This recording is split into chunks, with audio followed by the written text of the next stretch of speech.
नमस्कार, मैं नंदिनी नागर और आप देख रहे हैं वर्ल्ड हेडलाइन। पहलगाम हमले को लेकर संसद में चर्चा शुरू हो चुकी है और संसद में हर वो विपक्ष का नेता आवाज उठा रहा है जो देशवासियों की सुरक्षा को चाहता है और देशवासियों का भला चाहता है। और इसी बीच इसी क्रम में प्रियंका गांधी ने भी संसद में देशवासियों की सुरक्षा की आवाज उठाई है और ये सवाल उठाए हैं कि पहलगाम आतंकी हमले में जो लोग मारे गए हैं उनकी सुरक्षा की जिम्मेदारी किसकी थी? उनकी सुरक्षा की जिम्मेदारी सरकार की थी। देश के हर उस नागरिक की, हर उस देशवासी की सुरक्षा की जिम्मेदारी सरकार की है, जो सरकार को लाता है, सरकार को जिताता है।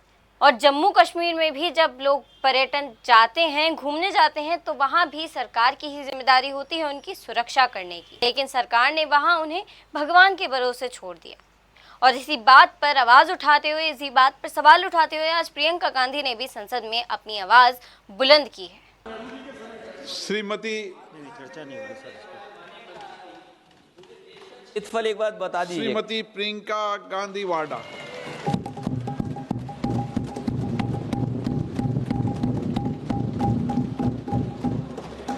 आदरणीय अध्यक्ष महोदय, मैं आपको धन्यवाद देना चाहती हूं कि इस महत्वपूर्ण मुद्दे पर आपने मुझे बोलने का मौका दिया।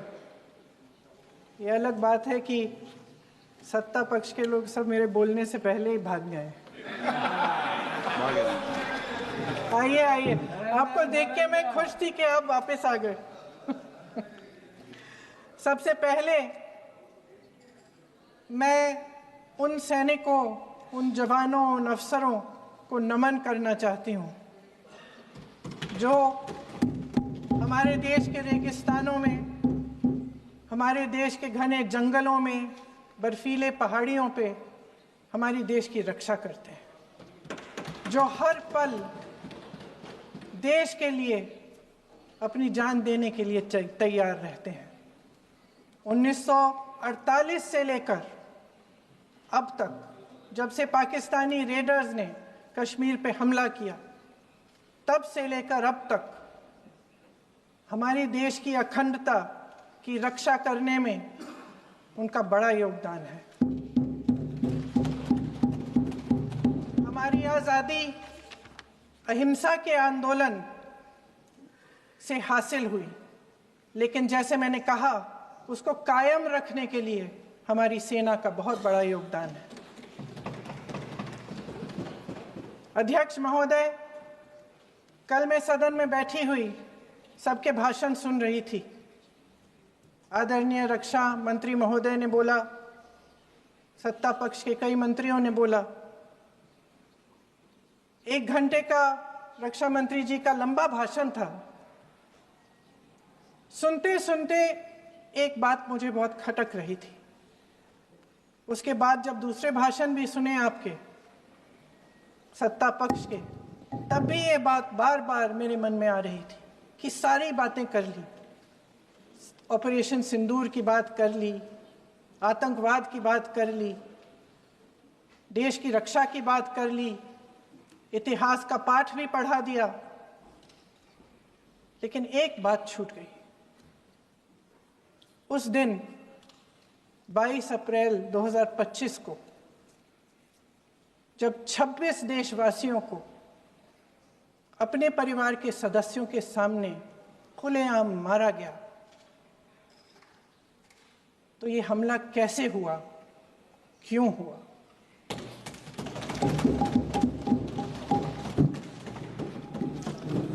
अध्यक्ष महोदय,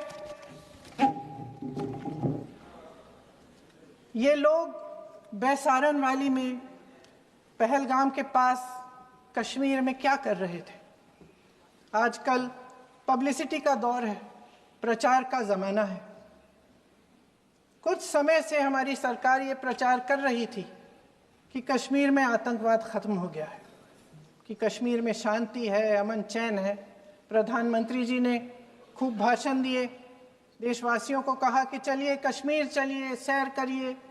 कई बार मैंने ये भी देखा मीडिया पर, टीवी पर, कि कश्मीर जाइए, ज़मीन खरीदिए, अब वहाँ अमन चैन है, शांति का वातावरण है। इसी बीच शुभम द्विवेदी, एक कानपुर के नौजवान, और उनके पूरे परिवार ने तय किया कि वो कश्मीर जाएंगे। शुभम द्विवेदी की 6 महीने पहले शादी हुई थी। उसकी पत्नी ने कहा कि उनके बीच एक ऐसा रिश्ता था, प्रेम और दोस्ती का ऐसा रिश्ता था कि वो एक दूसरे को बच्चों की तरह हंसाते थे। सोशल मीडिया पर एक वीडियो भी जारी है जिसमें पूरा परिवार एक साथ बैठा हुआ ताश खेल रहा है और ऐसे हंस रहे हैं कि उस वीडियो को देख के किसी का भी दिल टूट जाए कि इस परिवार को इस तरह से उजड़ने क्यों दिया हमने। 22 अप्रैल 2025 को बैसारन वैली में मौसम का मिजाज अच्छा था। जैसे हर रोज लगातार 1000 से 1500 लोग वहां पहुंचते थे, उसी तरह से उस दिन भी तमाम पर्यटक वहां पहुंचे। वहां का रास्ता आसान नहीं है अध्यक्ष महोदय जी, जंगल से जाना पड़ता है, पहाड़ों के बीच जाना पड़ता है, घोड़े से जाना पड़ता है। ये परिवार वहां पहुंचे, मौसम सुहाना था, उनके बच्चे ट्रैम्पोलिन पे खेल रहे थे, कोई जिपलाइन कर रहा था, कोई चाय पी रहा था, तो कोई कश्मीर की सुंदर वादियों की ठंडी हवा का मजा ले रहा था। शुभम अपनी पत्नी के साथ एक स्टॉल पे खड़े थे। तभी अचानक 4 आतंकवादी जंगल में से निकलते हैं और शुभम को वहीं अपनी पत्नी के सामने मार डालते हैं। उसके बाद वे वहां से पूरे वैली में 1 घंटे के लिए लोगों को चुन चुन कर मारते हैं। किसी के पति को अपनी पत्नी के आंखों के सामने, किसी के पिता को अपने बेटे के सामने, चुन चुन कर 26 लोगों को मार डालते हैं। शुभम की पत्नी घबराकर वहां से भागने की कोशिश करती है, अपनी जान बचाने के लिए जंगल की तरफ दौड़ती है। वहां पता चलता है कि तमाम लोग जंगल की तरफ दौड़े हैं और अपनी जान बचाने की कोशिश कर रहे हैं। कोई अपने बेटे का हाथ पकड़ के पहाड़ों पर घसीटता हुआ जा रहा है, कोई कश्मीरी घोड़े वालों और गाइडों की मदद लेते हुए चले जा रहा है। कोई रास्ता नहीं है, कोई तरीका नहीं है, लेकिन किसी न किसी तरह से शुभम की पत्नी के शब्दों में किसी ऐसी शक्ति ने हमको बचा कर रखा कि हमें किसी न किसी तरह से हम अकेले नीचे पहुंचे। और मैं उनके लफ्ज पढ़ना चाहती हूं, क्योंकि उन्होंने कहा कि इस पूरे समय जब 1 घंटे के लिए चुन चुन कर भारतीय नागरिकों को मारा जा रहा था, इस पूरे समय उसे एक सुरक्षाकर्मी नहीं दिखा, एक सैनिक नहीं दिखा।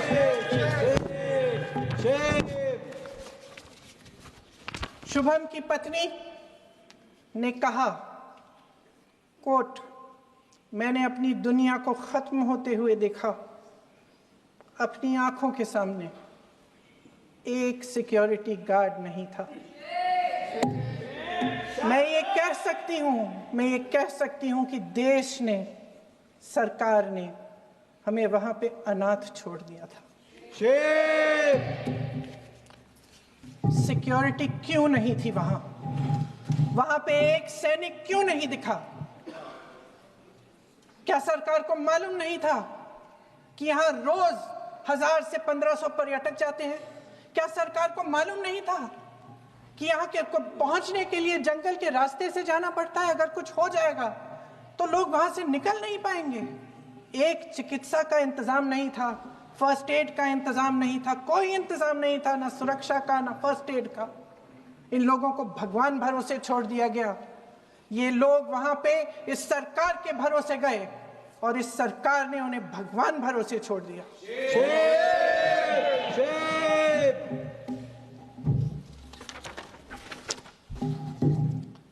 मैं पूछना चाहती हूं, ये किसकी जिम्मेदारी थी? इस देश के नागरिकों की सुरक्षा की जिम्मेदारी किसकी है? क्या इस देश के प्रधानमंत्री की नहीं है? क्या इस देश के गृह मंत्री की नहीं है? क्या इस देश के रक्षा मंत्री की नहीं है? क्या एनएसए की नहीं है? अध्यक्ष महोदय, पहलगाम हमले से सिर्फ 2 हफ्ते पहले हमारे गृह मंत्री महोदय जी कश्मीर गए थे। किस लिए गए थे? जो सुरक्षा की व्यवस्था है इसको देखने के लिए गए थे, इसको रिव्यू करने के लिए गए थे, और उन्होंने वहां कहा कि आतंकवाद पर विजय प्राप्त हुई है। ये 2 हफ्ते पहले है। 3 महीने बाद जेएनके के गवर्नर साहब एक आम इंटरव्यू में ऐसे ही चलते चलते कह देते हैं कि हाँ, बैसारन वैली में बहुत लापरवाही हुई और इसके लिए मैं जिम्मेदारी लेता हूँ। ऐसे ही चलते चलते, और वो बात होती है, ख़त्म भी वहाँ होती है और वहीं ख़त्म हो जाती है। उनसे जिम्मेदारी ली भी नहीं जाती, कोई सवाल नहीं उठाता, कोई जवाब नहीं देता। अध्यक्ष महोदय, उस हमले की जिम्मेदारी एक आतंकवादी गुट जिसका नाम टीआरएफ है थोड़े दिनों बाद लेती है। कौन है ये टीआरएफ? 2019 में ये गुट बना। 2020 में इसने कश्मीर में आतंकवाद का काम शुरू कर दिया, और 2020 अप्रैल 2020 से लेकर 22 अप्रैल 2025 तक इन्होंने 25 आतंकवादी हमले किए।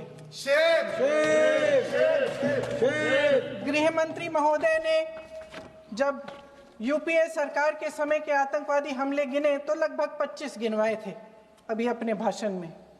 इस गुट ने कश्मीर में 25 हमले 2020 और 2025 के अंदर एक पूरी लिस्ट है इन हमलों की। मेरे पास इतना समय नहीं है इसलिए मैं एक एक को नहीं पढ़ना चाहती, लेकिन मैं इतना कहूंगी कि इनमें रियासी का हमला भी था 2024 का, जिसमें 9 लोग मारे गए और 41 लोग घायल हुए। कुल मिलाकर 2020 से लेकर 22 अप्रैल 2025 तक टीआरएफ ने 41 सेना और सुरक्षा कर्मियों की हत्या की, 27 सिविलियन की हत्या की और 54 लोगों को घायल किया था। भारत सरकार ने टीआरएफ को आतंकवादी संगठन का दर्जा कब दिया? 2020 में दिया, 2021 में दिया, 2022 में दिया, 2023 में दिया। 3 साल बाद, 3 सालों के लिए ये आतंकवादी गतिविधियां कर रहे हैं, और आप इनको आतंकवादी संगठन तब कहते हैं 2023 में? इसकी क्या वजह थी? ये सब सरकार के संज्ञान में था, और आप मुझे बताना चाहते हैं, सत्ता पक्ष के नेता बताना चाहते हैं कि ये सब आपके संज्ञान में था, लेकिन कोई भी एक ऐसी एजेंसी नहीं है हमारी सरकार की जिसको पता चला कि ऐसा हमला, ऐसा भयानक हमला होने जा रहा है हमारे देश में, कि पाकिस्तान में बैठे हुए इस हमले की योजना बन रही है कि हम भारत जाके हैवानियत करेंगे, 26 लोगों को मार डालेंगे, और हमें पता ही नहीं है। क्या ये हमारी एजेंसियों की विफलता है कि नहीं है? ये बहुत बड़ी विफलता है, ये एक बहुत बड़ी विफलता है। जानते थे कि ये गुट है, जानते थे कि 5 सालों से ये आतंकवादी हमले कर रहा है, अध्यापकों को मारा, आर्मी के बड़े बड़े अफसरों को मारा, आम जनता को मार डाला, पुलिस वालों को मार डाला, और आप इन पे निगरानी नहीं रख रहे थे। और ये जो एजेंसियां हैं इनकी जिम्मेदारी कौन लेगा? क्या आईबी चीफ ने अपना इस्तीफा दिया? क्या किसी ने इस्तीफा दिया? गृह मंत्री जी के कार्य क्षेत्र में आता है इंटेलिजेंस ब्यूरो। क्या गृह मंत्री जी ने इस्तीफा दिया? इस्तीफा छोड़िए, जिम्मेदारी ली।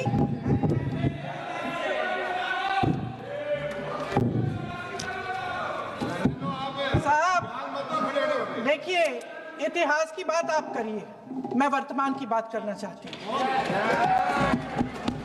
आपको तो एक बहाना चाहिए, आपको तो एक बहाना चाहिए।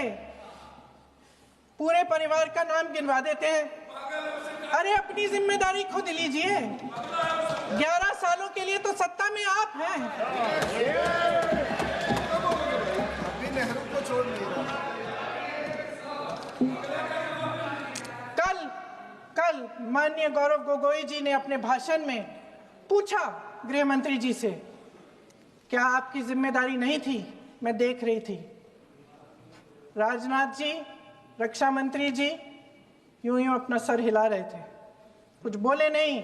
अंदर से महसूस हुआ होगा कि यहाँ कुछ जिम्मेदारी थी, लेकिन माननीय गृह मंत्री महोदय जी हंस रहे थे, वे हंस रहे थे।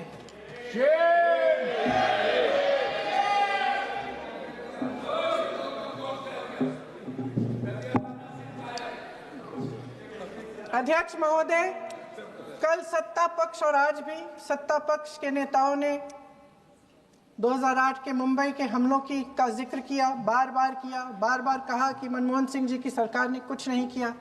ये तो जानकारी होगी ना कि उसी समय जब वो आतंकवादी हमला चल रहा था, तभी उन आतंकवादियों को मार डाला था। एक बचा था और उसको भी फांसी दे दी थी 2012 में। महाराष्ट्र के मुख्यमंत्री ने इस्तीफा दिया। देश के गृह मंत्री ने जिम्मेदारी लेकर इस्तीफा दिया। एक जवाबदेही थी पब्लिक के प्रति, एक जवाबदेही थी इस देश की जनता के प्रति, इस देश की धरती के प्रति।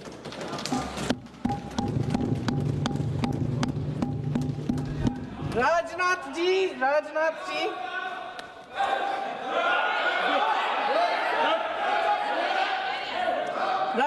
जी तो पुलवामा, उरी और पठानकोट के समय गृह मंत्री रहे थे। आज वे रक्षा मंत्री हैं और हमारे गृह मंत्री महोदय श्री अमित शाह जी के नाक के नीचे पूरा मणिपुर जल गया। दिल्ली में दंगे हुए, पहलगाम में हमला हुआ और आज भी वे उसी पद पर बैठे हैं। क्यों? अध्यक्ष महोदय, बमबारी से अखबारों के हेडलाइन बनते हैं, मगर कहानी सुरक्षा में की चूक में भी है। आज देश खोखले भाषण नहीं सुनना चाहता, देश जवाब चाहता है, तसल्ली चाहता है कि सच उससे छिपाया नहीं जाएगा। देश जानना चाहता है कि उस दिन अप्रैल 22, 2025 को क्या हुआ और क्यों हुआ। आप तो खुद अपनी पीठ थपथपाने में लगे रहते हैं। सेना, देश, संसद से सच छुपाते हैं। ऑपरेशन सिंदूर जब शुरू हुआ, हम सब ने समर्थन किया, सब एकजुट होकर खड़े हो गए इस देश के लिए। दोबारा होगा, दोबारा खड़े हो जाएंगे। अगर हमारे देश पे हमला होता है तो यहाँ इस सदन में किसी भी पार्टी का हो, कोई भी हो, सब आपका समर्थन करेंगे।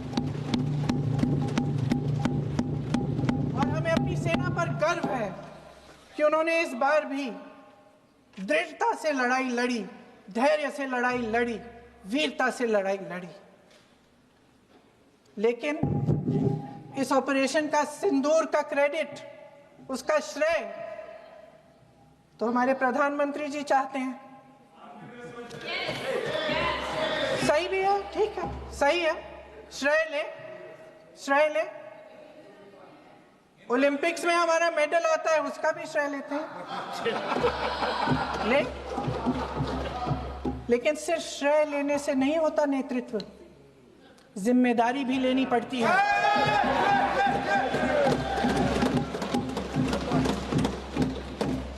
देश के इतिहास में ये पहली बार हुआ, देश के इतिहास में ये पहली बार हुआ कि जंग होते होते ही रुक गई। रुक गई है जी, और इस रुकावट का ऐलान हमारी सरकार, हमारी सेना नहीं करती, अमेरिका के प्रेसिडेंट करते हैं, अमेरिका के राष्ट्रपति नहीं करती। ये हमारे प्रधानमंत्री महोदय की गैर जिम्मेदारी का सबसे बड़ा प्रतीक है। आज गृह मंत्री जी ने इस बात पर उल्लेख किया। उन्होंने कहा, उनके शब्दों में उन्होंने कहा कि पाकिस्तान के पास शरण में आने के बजाय कोई चारा ही नहीं था। आपने शरण दिया क्यों?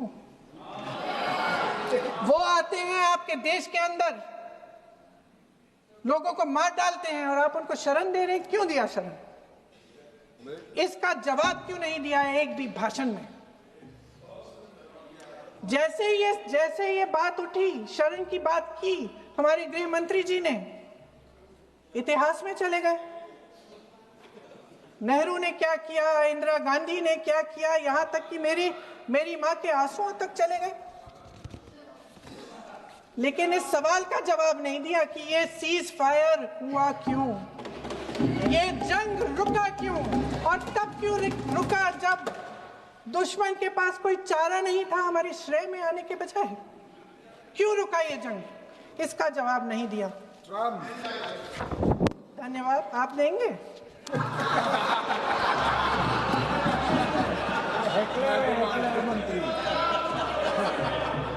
देना भाई देना, आपको टाइम मिलेगा तो।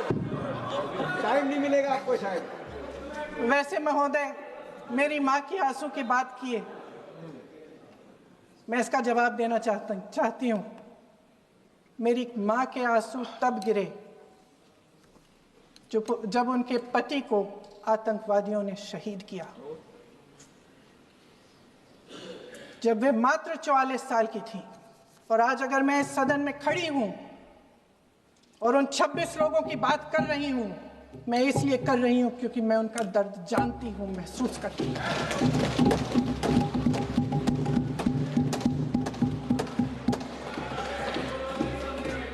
अध्यक्ष महोदय, मैंने कहा कि देश का नेतृत्व सिर्फ उपलब्धियों का श्रेय लेने से मजबूत नहीं होता।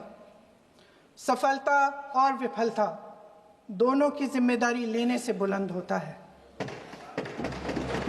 ये सोने का ताज नहीं है, कांटों का ताज है। अध्यक्ष महोदय, जब सरकार झूठी और कायर हो तो वे बहादुर से बहादुर सेना के साहस और पराक्रम को भी कमजोर कर देती है। देश को प्रतिशोध के साथ साथ सबके प्राणों की रक्षा का प्रण चाहिए। सेना की शक्ति के साथ सरकार की सच्चाई भी चाहिए। महान देशभक्त शहीद इंदिरा गांधी जी, जिन्होंने सफल कूटनीति के बल पर अमेरिका के राष्ट्रपति निक्सन का मुकाबला करके पाकिस्तान का विभाजन करवाया, बांग्लादेश बनाया, 1 लाख पाकिस्तानी सैनिकों को आत्मसमर्पण करने पर मजबूर किया, उन्होंने कभी इसका श्रेय लेने की कोशिश नहीं की। ऑपरेशन सिंदूर का मकसद अगर पाकिस्तान को सबक सिखाना था तो शायद ये मकसद अभी अधूरा है, क्योंकि हमारी कूटनीति विफल रही है। इसका प्रमाण यही है कि ऑपरेशन सिंदूर के बाद एक पाकिस्तानी जनरल, जिसके हाथ खून से रंगे थे, अमेरिका के राष्ट्रपति के साथ बैठकर लंच खा रहे थे। अगर ऑपरेशन सिंदूर का मकसद आतंकवाद को खत्म करने का था तो पाकिस्तान को संयुक्त राष्ट्र के आतंकवाद विरोधी समिति का अध्यक्ष चुने जाने से इस मकसद को धक्का लगा है। इसकी जिम्मेदारी कौन लेगा? क्या हमारे प्रधानमंत्री लेंगे? क्या उनमें ये हिम्मत है? नहीं है। अगर इस ऑपरेशन के दौरान हमारे जहाजों का नुकसान नहीं हुआ तो सदन में इसे साफ साफ कहने से क्या डर है? क्यों नहीं कहा है? कल भी रक्षा मंत्री जी ने कहा कि हमारे इंफ्रास्ट्रक्चर का नुकसान नहीं हुआ, तो जहाजों के बारे में भी बता दें, साफ साफ बता दें, क्या हर्ज है? सच्चाई तो है। सवालों से बचने के लिए ये सरकार हमेशा प्रयास करती है। इसकी राजनीतिक कायरता बेमिसाल है। देशवासियों के प्रति जवाबदेही का एहसास ही नहीं है। सच्चाई ये है कि इनके दिल में जनता के लिए कोई जगह नहीं है। सब राजनीति है। सब पीआर है, सब प्रचार है, सब पब्लिसिटी है। देश की जनता के लिए आपके हृदय में कुछ नहीं रहा। बहुत समय हो गया है आप इस प्रचार में ही लिप्त हैं, जनता को देख नहीं पा रहे हैं। जी माननीय, जो पहलगाम में हुआ, खत्म करती हूँ, जो पहलगाम में हुआ उससे हर एक देशवासी के दिल पे चोट पहुंची है। हिमांशी नारवाल की गुहार ने हम सबको शर्मिंदा किया है। इसीलिए मैं आज यहाँ खड़े हुए एक आखिरी बात करना चाहती हूँ।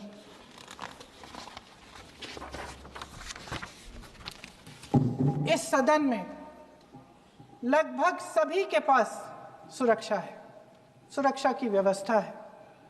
हम जहां भी जाते हैं हमारे साथ सुरक्षा कर्मी आते हैं। आपको भी मिल जाएगी, आप मंत्री बन जाएंगे, आपको भी मिल जाएगी। मैं मजाक की बात नहीं कर रही हूँ, थोड़ा सा धैर्य रखिए। उस दिन पहलगाम में 26 परिवार उजड़ गए। 26 लोगों को अपने परिवार के सदस्य के सामने मारा गया। 26 बेटे, पति, पिता गुजर गए। उनमें से 25 भारतीय थे।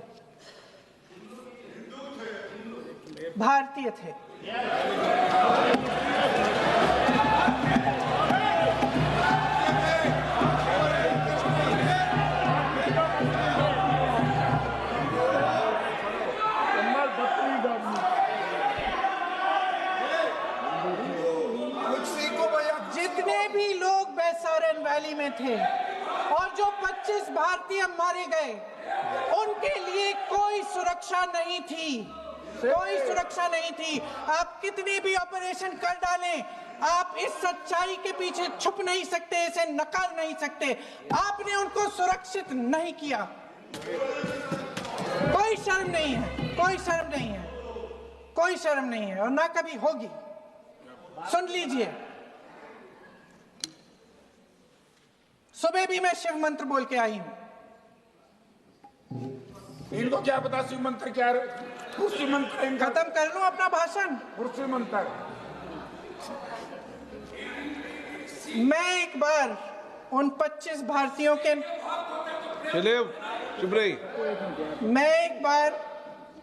उन 25 भारतीयों के नाम इस सदन में पढ़ना चाहती हूं, ताकि यहां बैठे हर सदस्य को यह एहसास हो कि वे भी हमारी तरह इंसान थे, किसी राजनीतिक बिसात के मोहरे नहीं थे।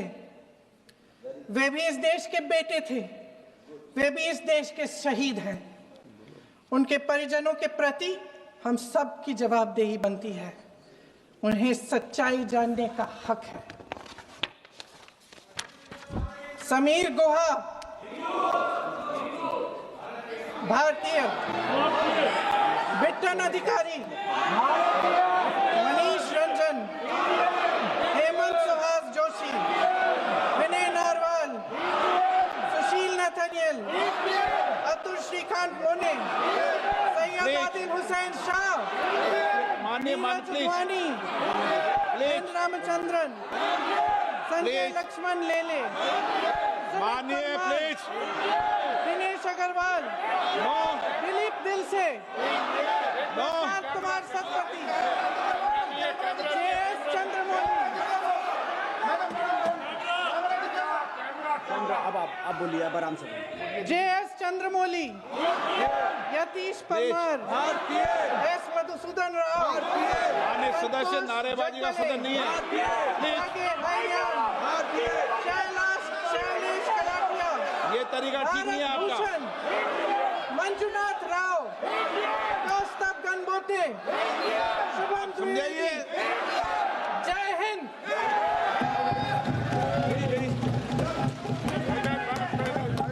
डॉक्टर श्रीकांत। प्रियंका गांधी द्वारा उठाए गए सवालों पर और प्रियंका गांधी द्वारा दिए गए मुद्दों पर, जिन पर विचार होना चाहिए, जिन पर चर्चा होनी चाहिए, इस बात पर आपके क्या विचार हैं, आपके क्या सुझाव हैं, आप हमें कमेंट करें।